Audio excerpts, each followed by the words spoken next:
میری گزارش ہے کہ جو لوگ کھڑے ہیں، اصل میں بار بار ہمارے مفتی صاحب کہہ رہے ہیں، مفتی صاحب حقیقت یہ ہے کہ بیچاروں کو پتہ ہی نہیں ہے کہ ہم زمین میں ہیں کہ آسمان میں ہیں، اس لیے ان کو ٹھنڈے میں ہیں، باہر بیٹھے ہوئے ہیں، شامیانہ لگا ہوا ہے، آپ کے سامنے جگہ بالکل خالی ہے، پھر بھی آپ باہر میں ہیں۔ آ جائیے نا 10-20 منٹ کے لیے آ جائیے، رات لمبی ہے، کھانا پینا تو روزانہ ہوتا ہی رہتا ہے، لیکن ایسی مجلسیں بار بار نصیب نہیں ہوتی ہیں۔ اس لیے آپ حضرات سے میری گزارش ہے کہ جو آپ کھڑے ہیں یہاں جگہ خالی ہے، بھائی آ جاؤ آ جاؤ۔ یہ جو کیوں کھڑے ہیں، کیوں ناراض ہیں ہم لوگوں سے، آ جائیے آپ یہاں جائیے، سامنے جگہ خالی ہے، نوجوان پیچھے رہیں گے، آپ کو آگے آنا چاہیے، آ جائیے پھر بات شروع کریں گے انشاءاللہ۔ الحمدللہ وکفی وسلام علی عباده الذین اصطفی، اما بعد، اعوذ باللہ من الشیطان الرجیم، بسم اللہ الرحمن الرحیم، وَأَتِمُّوا الْحَجَّ وَالْعُمْرَةَ لِلَّهِ صدق اللہ العظیم۔ دائس پر تشریف فرما معطر اور معزز علماء کرام، پنچایت کے تمام سامعین، قرب و جوار سے تشریف لائے ہوئے ہمارے معزز مہمان، کافی دیر سے آپ حضرات آج کے اس پروگرام کو سماعت فرما رہے ہیں، اور انشاءاللہ میرے بعد ایک بے باک مقرر حرب العزیز خطیب جناب حضرت مولانا محمد اکرم صاحب قاسمی دامت برکاتہم کا بھی خطاب ہونا ہے۔ آپ حضرات کے سامنے تھوڑی دیر کے لیے میری حاضری ہوئی ہے۔ آپ حضرات ہم سے پہلے یہ وعدہ کریں کہ انشاءاللہ جب تک دعا نہیں ہو جاتی ہے ہم لوگ یہاں سے بالکل نہیں اٹھیں گے، اور دعا کے بعد ہی ہم لوگ یہاں سے جائیں گے۔ وعدہ ہے بھائی؟ ہاتھ اٹھا کر آپ لوگ وعدہ کریں۔ میں پھر کہتا ہوں کہ اس طرح کے لمحے بار بار نہیں آتے۔ ابھی ہمارے آفتاب رہبر صاحب نے بہت ہی قیمتی کلام آپ کو سنایا، اور ہمارے حضرت مفتی منیر الدین صاحب جو آج کے اس بزم کے ناظم ہیں، اور الحمدللہ اپنی اچھی نظامت کے ذریعے سے پورے جھارکھنڈ میں جانے پہچانے جا رہے ہیں۔ اللہ تعالیٰ سے دعا ہے اللہ پاک اور ان کے علم میں عمل میں برکت نصیب فرمائے۔ ہم سے پہلے ہمارے بسگی کے ہونہار عالم دین عزیزاً حضرت مولانا ابوالکلام صاحب مظاہری، انہوں نے بھی بڑا قیمتی خطاب آپ کے سامنے کیا اور ایک اچھا پیغام دیا۔ اللہ پاک ہمیں بھی اور ہم سب کو بھی ان سب کہی ہوئی باتوں پر عمل کرنے کی توفیق عطا فرمائے۔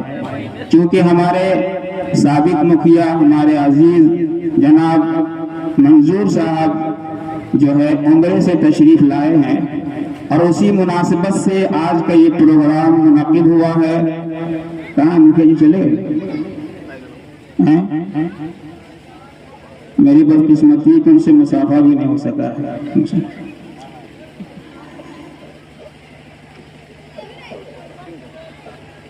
چند کلام اور چند مصروں سے میں اپنی گفتگو کا آغاز کروں گا، چونکہ مدینے سے واپسی ہوئی ہے، مکہ مکرمہ سے واپسی ہوئی ہے، اور کلام میں اشعار کے اندر تھوڑے سے لوگ دلچسپی بھی لیتے ہیں۔ شاعر کہتا ہے کہ حبیب کبریا کہیے، محمد مصطفیٰ کہیے، حبیب کبریا کہیے، محمد مصطفیٰ کہیے، ہے زیبا ان کو سب کہیے، مگر بعد از خدا کہیے۔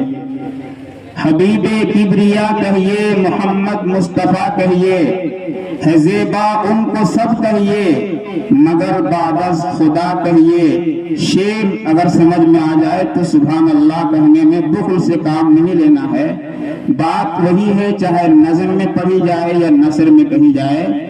حبیب کبریا کہیے، محمد مصطفیٰ کہیے، ہے زیبا ان کو سب کہیے، مگر بعد از خدا کہیے.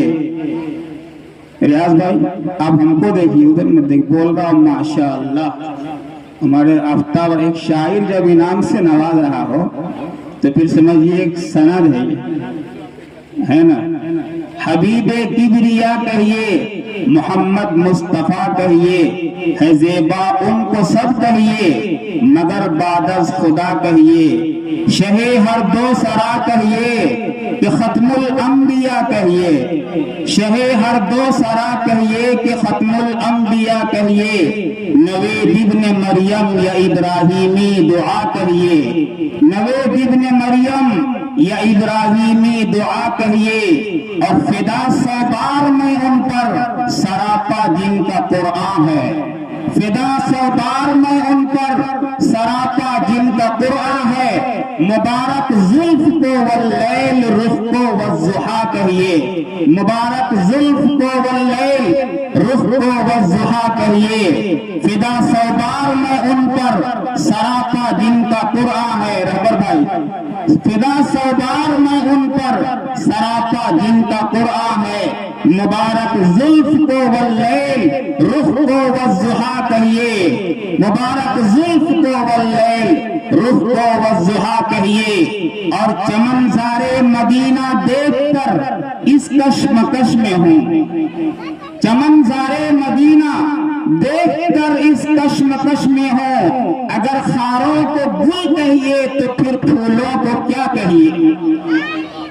چمنزار ماشاءاللہ، چمنزار مدینہ دیکھ کر اس کشمکش میں ہوں. اگر خاروں کو گل کہیے تو پھر پھولوں کو کیا کہیے. اور ہجوم میں غم سے گھبرائے طبیعت جب کبھی آسی، ہجوم میں غم سے گھبرائے طبیعت جب کبھی آسی.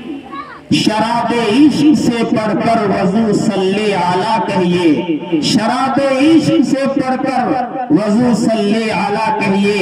اور شاعر کہتا ہے کہ پہنچ پائی نہ توصیف نبی تکمیل کی حد تک، پہنچ پائی نہ توصیف نبی تکمیل کی حد تک. صدا تشنا نظر آئی قلم کاروں کی تحریریں، صدا تشنا نظر آئی قلم کاروں کی تحریریں. حضرات آج کا یہ بہت مبارک اجلاس اور بہت اہم موضوع پر پروگرام ہو رہا ہے. اس لیے جو بھی خطاب مقررین نظام آپ کے سامنے پیش کریں گے، آپ حضرات بہت توجہ کے ساتھ اس کو سماعت کریں اور دل میں یہ دعا کریں کہ اللہ رب العزت والجلال ہمیں بھی اس مبارک مقام کی زیارت کرنے کی توفیق مرحمت فرمائے. دوستو، علماء کرام کی خصوصی توجہ چاہتے ہوئے میں ایک بات عرض کرنا چاہتا ہوں. جس مقام سے ہمارے یہ زائرین حضرات تشریف لائے ہیں وہ مکہ مکرمہ ہے. جس مکہ مکرمہ کا ذکر اللہ نے قرآن مقدس کے اندر کبھی تو حاضل بلد الامین کہہ کر کیا، کبھی لا اقسم بحاضل بلد کہہ کر کیا، کبھی تو اس شہر مکہ کو اللہ رب العزت والجلال نے ام القری کہا ہے. ام القری علماء یہاں تشریف فرما ہے. ام کہتے ہیں عربی زبان میں ماں کو، اور قری یہ قریتن کی جمع ہے، بستی کے معنی میں آتا ہے، یعنی بستیوں کی ماں. اللہ نے مکہ مکرمہ کو، شہر مکہ کو ام القری کا خطاب دیا، ام القری کا نام دیا، اور قرآن کریم نے اس کا نام ام القری رکھا. علماء نے مناسبت یہ لکھی، آپ کو معلوم ہے کہ قرآن کریم نے مکہ کا نام ام القری کیوں رکھا. آج ہمارے مولانا الیاس صاحب کے ساتھ ایک قافلہ عمرے کے لیے روانہ ہوا، جس میں ہمارے چچا جناب عالی جناب منظور صاحب بھی تشریف فرما تھے. آپ کو بتاؤں کہ ام القری نام کیوں ہے.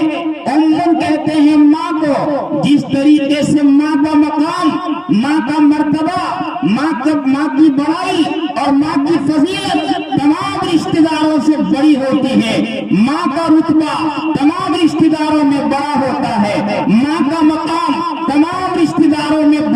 ہوتا ہے ویسے ہی شہر مکہ کا مقام اللہ کی نگاہ میں دنیا کے تمام شہروں سے بھی بہت بڑا ہوا۔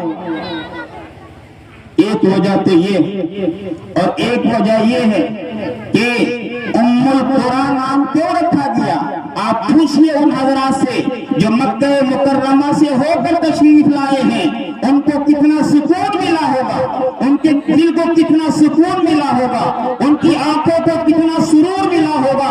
ایک بچے کو اگر بچپن کی حالت میں اس کی ماں سے جدا کر دیا جائے اور ماں سے الگ کر دیا جائے اور ہوش سنبھالنے کے بعد وہ بچہ اپنی ماں کو دیکھتا ہے، اپنی ماں کو پہچانتا ہے، تو ماں کے گود میں آنے کے بعد بچے کو سکون ملتا ہے۔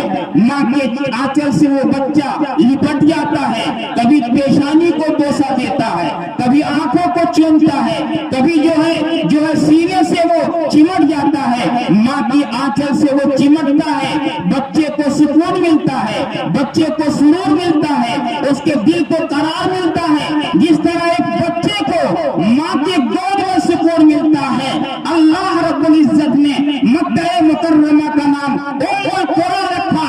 دنیا میں مارے مارے ہم اور آپ پھرتے ہیں، گناہوں کے دلدل میں ہم نے قدم رکھ دیا ہے۔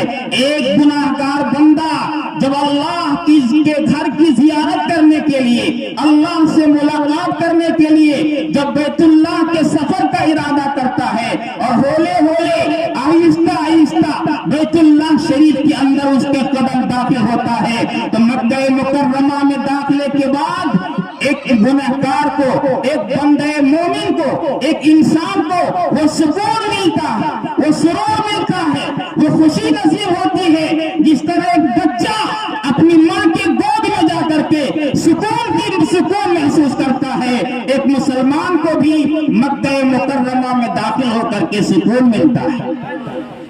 ام القریٰ، اللہ نے مکہ مکرمہ کا نام ام القریٰ رکھا۔ میرے دوستو، میرے پاس وقت نہیں ہے، میرے بعد ایک عظیم خطیب تشریف لانے والے ہیں، ورنہ میں آپ کو بتاتا مکہ مکرمہ کی الگ فضیلت ہے، مدینہ منورہ کی الگ فضیلت ہے، مزدلفہ کا الگ مقام ہے۔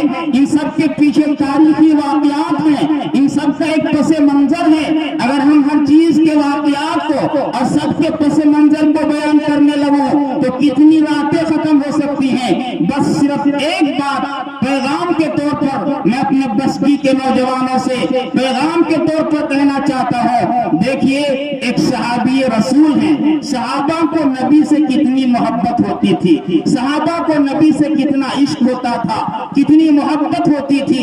ایک بہت معروف صحابی، بڑے مشہور صحابی حضرت ثوبان رضی اللہ تعالیٰ عنہ، پیارے آقا جناب محمد الرسول اللہ صلی اللہ علیہ وسلم کی بارگاہ میں تشریف لاتے ہیں اور فرماتے ہیں، یا رسول اللہ، جب میں آپ کی مجلس میں ہوتا ہوں، جب آپ کے والضحیٰ کا چہرہ دیکھتا ہوں اور یاسین والے دانت دیکھتا ہوں اور طہا والا ماتھا دیکھتا ہوں، دلوں کو سکون ملتا ہے، دل کے اندر سکون نصیب ہوتا ہے۔ یا رسول اللہ، جب میں گھر چلا جاتا ہوں تو وہ کیفیت باقی نہیں آتی ہے۔ یا رسول اللہ، میں ایک دن اپنے بیوی بچوں سے تذکرہ کر رہا تھا، میں جب گھر میں ہوتا ہوں تو میں رنجیدہ ہو جاتا ہوں۔ ایک مرتبہ حضرت ثوبان رضی اللہ تعالی عنہ بڑے غمزدہ حالت میں جناب نبی پاک صلی اللہ علیہ وسلم کی بارگاہ میں تشریف لائے۔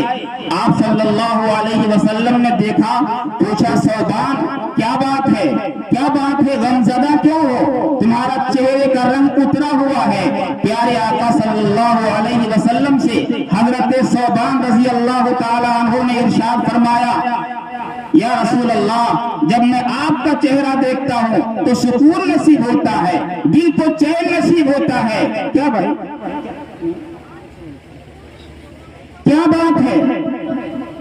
آپ حضرت ثوبان نے فرمایا یا رسول اللہ جب آپ کو میں دیکھتا ہوں چہرے کو دیکھنے کے بعد ایک عجیب قلبی سکون نصیب ہوتا ہے، یا رسول اللہ میں پریشان اس لیے ہوں کہ اس دنیا سے آپ بھی تشریف لے جائیں گے، اس دنیا سے میں بھی جاؤں گا، ساری دنیا میں بسنے والے انسان پر ایک نہ ایک دن موت طاری ہونے والی ہے، یا رسول اللہ آپ پیغمبر ہیں، آپ نبی ہیں، آپ امام الانبیاء ہیں، آپ ختم رسول ہیں، یا رسول اللہ مجھے اس بات کا غم ہے کہ آپ کا جب انتقال ہوگا، آپ جب اس دنیا سے تشریف لے جائیں گے تو آپ تو سیدھا جنت میں جائیں گے، لیکن ہمارا تو جنت میں جانا یقینی نہیں ہے، لیکن یا رسول اللہ اگر اللہ نے اپنے کرم سے اپنے فضل سے مجھے جنت میں داخلہ دے بھی دیا تو یا رسول اللہ آپ کا مقام تو بڑا بلند ہوگا،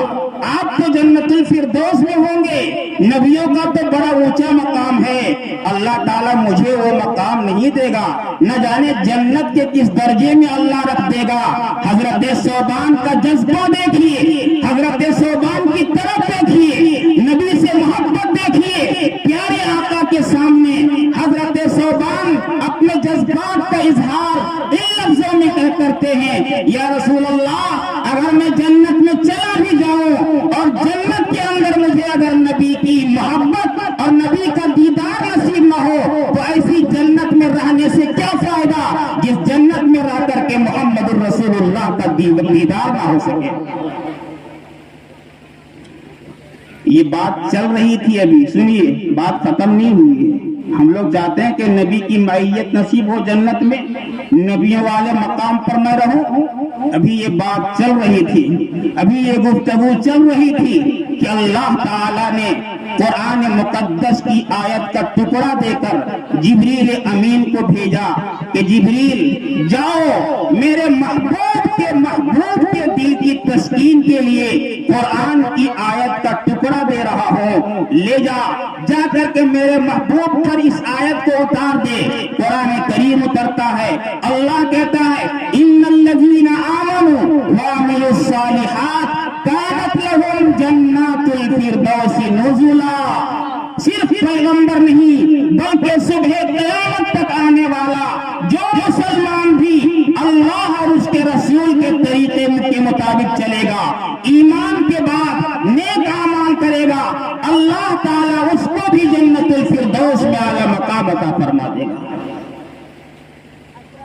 اس لیے آج کے اس اسٹیج سے ہم یہ پیغام لے کر کے جائیں کہ انشاءاللہ اب تک کی جو زندگی گزری وہ گزری، اور اب کے بعد ہم اپنی زندگی کے اندر انقلاب پیدا کریں۔ حج اور عمرہ کے اندر بہت بڑے بڑے پیغام چھپے ہوئے ہیں۔ مثلا ایک پیغام یہ ہے کہ حاجی یا عمرہ کرنے والا تلبیہ پڑھتا ہے تو شرک کی جگہ جگہ پر نفی کرتا ہے، اللہ کی بڑائی، اللہ کی کبریائی، اللہ کی عظمت و جلال کا اپنی زبان سے اعتراف کرتا ہے، اور غیر اللہ سے خوش نہیں ہونے کا ہر وقت اپنی زبان سے اعتراف کرتا ہے۔ اس سے معلوم ہوا کہ خدا کی نگاہ میں شرک بہت بڑا جرم ہے۔ اللہ نے قرآن کریم میں شرک کو ظلم قرار دیا، فرمایا ان الشرک لظلم عظیم، شرک بہت بڑا جرم ہے، شرک بہت بڑی دھاندلی ہے، یہ اتنا بڑا پاپ ہے، یہ اتنا بڑا جرم ہے کہ اللہ نے قرآن کریم میں فرمایا ان اللہ لا یغفر ان یشرک بہ ویغفر ما دون ذلک لمن یشاء۔ اللہ پہاڑ جیسے گناہ کو معاف کر سکتا ہے، لیکن اللہ کی نگاہ میں شرک اتنا بڑا گناہ ہے کہ اللہ کہتا ہے ہم اس کو معاف نہیں کریں گے۔ شرک کیوں معاف نہیں ہوگا یہ سمجھنے کی چیز ہے، بس ایک دو منٹ میں سمجھا کر میں اپنی بات کو ختم کر رہا ہوں۔ اللہ سب گناہ کو معاف کر دے گا، شرک کیوں معاف نہیں ہوگا؟ کتنا بڑا گناہ ہے یہ، اور اللہ نے یہ کیوں فرمایا کہ شرک کو ہم معاف نہیں کریں گے؟ اس کو ایک علماء کرام ایک مثال سے سمجھاتے ہیں۔ دیکھیے کہ شرک صرف گناہ نہیں ہے، شرک صرف گناہ نہیں، شرک غداری بھی، شرک کیا ہے؟ شرک اگر گناہ صرف رہتا تو اللہ معاف کر دیتا، لیکن شرک گناہ کے ساتھ ساتھ غداری بھی ہے، اور دنیا کے تمام عقل مند انسان بڑے بڑے جرموں کو معاف کرتے ہیں لیکن غداروں کو کبھی معاف۔ اور بہت آسان مثال دے دیتا ہوں، اگر کسی کے گھر میں کوئی عورت کھانا بناتے ہوئے کھانے میں نمک کم ڈال دے یا زیادہ ڈال دے تو یہ قابل معافی جرم ہے کہ نہیں؟ یہ معاف ہو سکتا ہے کہ نہیں ہو سکتا؟ یا نمک زیادہ ڈالنے پہ بھی مارتے ہیں ہم لوگ۔ ایک منچلا نوجوان بات بات پر بیوی سے لڑتا، بات بات پر، جب بھی گھر میں گھسا لپڑ تھپڑ شروع، اور ہر وقت اپنی عورت پر گرم رہتا تھا اور موقع کی تلاش میں رہا کرتا تھا کہ کوئی غلطی بیوی سے ہو جائے ہم اس پر تھپڑ جڑ دیں۔ ایک دن خدا کی شان کہ دونوں میاں بیوی جو ہے وہ خوشگوار ماحول میں گرمی کے موسم میں اپنے گھر کے چھت پر چارپائی لگا کے الگ الگ سو رہے تھے۔ دونوں میاں بیوی الگ الگ چارپائی پہ ہیں اور دونوں کی نگاہ اتفاق سے آسمان کے ستارے پر پڑ گئی۔ کہاں پڑ گئی؟ آسمان کے ستارے پر۔ تو کچھ ستارے ہوتے ہیں جو بالکل لائن سے لگے ہوئے ہوتے ہیں، جس کو ہم لوگ اپنی زبان میں کیا بولتے ہیں؟ تین ڈنڈیوا، کیا بولتے ہیں؟ راستے کی طرح سے کچھ ستارے بنے رہتے ہیں۔ تو میاں محترم نے، شوہر نے اپنی بیوی سے پوچھا کہ بیگم یہ بتاؤ کہ یہ جو ستارے ہیں یہ لائن سے، ایک لائن سے ترتیب سے راستہ کی طرح کیوں بنے ہوئے ہیں؟ تو محترمہ کہنے لگی کہ ہمیں تو معلوم نہیں ہے اس سلسلے میں، لیکن ہم بچپن میں بوڑھوں سے سنتے تھے، اپنے باپ دادا سے، کہ ادھر سے اللہ کے فرشتوں کی سواریاں گزرتی ہیں۔ کیا گزرتی ہیں؟ فرشتوں کے گھوڑے گزرتے ہیں، اور ٹھیک وہ ستارے شوہر محترم کے ٹھیک سیدھ میں تھا۔ تو محترم نے ایک تھپڑ کس کے رشید کیا بیوی کو دبا کے۔ اب بیوی بھی سمجھ نہیں پائی کہ آخر بیوقوف ہم کو مارتا کیوں ہے۔ پوچھا کہ کیوں مارا؟ آپ نے پوچھا، تب نے بتایا کہ ادھر سے فرشتوں کے گھوڑے گزرتے ہیں۔ تو شوہر نامدار نے کہا، کم بخت نالائق کہیں کہ تم نے ہماری چارپائی یہاں اس لیے بچھایا تاکہ گھوڑے جب گزریں گے اور پخانا کریں گے تو میری چارپائی پر ان کا پخانا گرے گا۔ تو بعض ایسے بیوقوف احمق نوجوان ہوتے ہیں جو بات بات پر، خیر نمک زیادہ ہو جائے معاف ہو سکتا، شرک کا مطلب سمجھا رہا ہوں۔ آپ کے جیب سے پیسہ اگر کوئی عورت چرا لے معاف ہو سکتا ہے، برتن توڑ لے معاف ہو سکتا ہے، عورت کا ہر جرم معاف کیے جانے کے قابل ہے۔ لیکن مجھے معاف کیجئے گا، اگر کوئی عورت اپنے بستر پر کسی دوسرے مرد کو جگہ دے دے تو کیا یہ بھی معاف ہو سکتا ہے؟ بولیے، یہ معاف ہو سکتا ہے؟ کیوں معاف نہیں ہو سکتا؟ اس لیے کہ یہ صرف گناہ نہیں ہے، یہ غداری ہے، یہ شوہر کے ساتھ غداری، اس کے پیٹ پیچھے اس کے ساتھ غداری کیا۔ شوہر ہر جرم کو معاف کر سکتا ہے، ہر گناہ معاف کر دے گا، لیکن اس غداری کو کوئی شوہر معاف کرنے کے لیے تیار نہیں ہے۔ اے لوگو، اے میری ماں اور بہنوں، یہی کچھ اللہ ہم سے کہنا چاہتا ہے کہ ہم تمہارے بڑے بڑے گناہ کو معاف کر دیں گے۔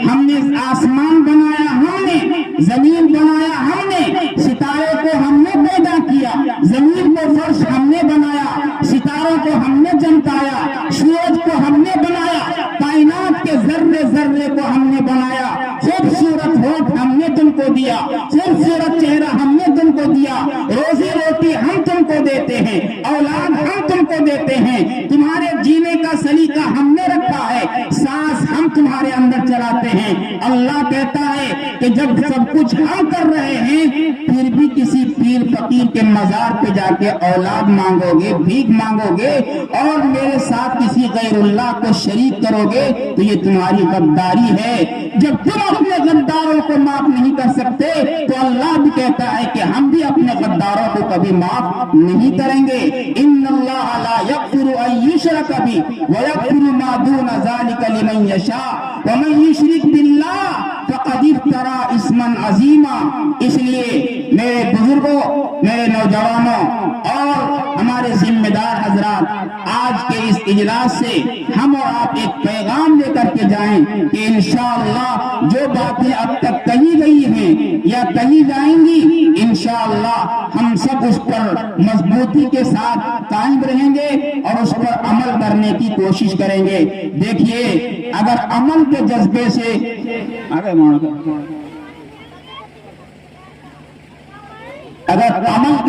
سے تھوڑی بات بھی سنیں گے تو انشاءاللہ کارآمد ہوگا۔ اور جو ہے مزید اب وقت لینا میرے لیے مناسب نہیں ہے۔ میں دعا کرتا ہوں اللہ تبارک و تعالی آج کے اس پروگرام کو بے حد قبول فرمائے، اور ہمارے مکھیا جی نے بڑے ہی حوصلے کے ساتھ، ہمارے ریاض صاحب نے اور ان کے تمام دوستوں نے بڑے ہی حوصلے کے ساتھ، بڑی جرات کے ساتھ، بہت ہی ذوق اور شوق کے ساتھ آج کا یہ پروگرام جمع کیا ہے، اور اس کے ذریعے سے ایک اصلاحی باتیں آپ تک پہنچانے کی کوشش کی ہے۔ دعا کیجیے اللہ رب العزت ہمارے مکھیا جی اور ان کے پورے گھر والوں، ان کے بھائیوں اور ان کے تمام احباب کو سلامت رکھے۔ آج کے اس اجلاس کو ہمارے اور آپ کے لیے نجات کا اور اصلاح کا ذریعہ بنائے۔ اللہ پاک ہمیں کہنے سننے سے زیادہ عمل کی توفیق عطا فرمائے۔ وآخر دعوانا ان الحمدللہ رب العالمین۔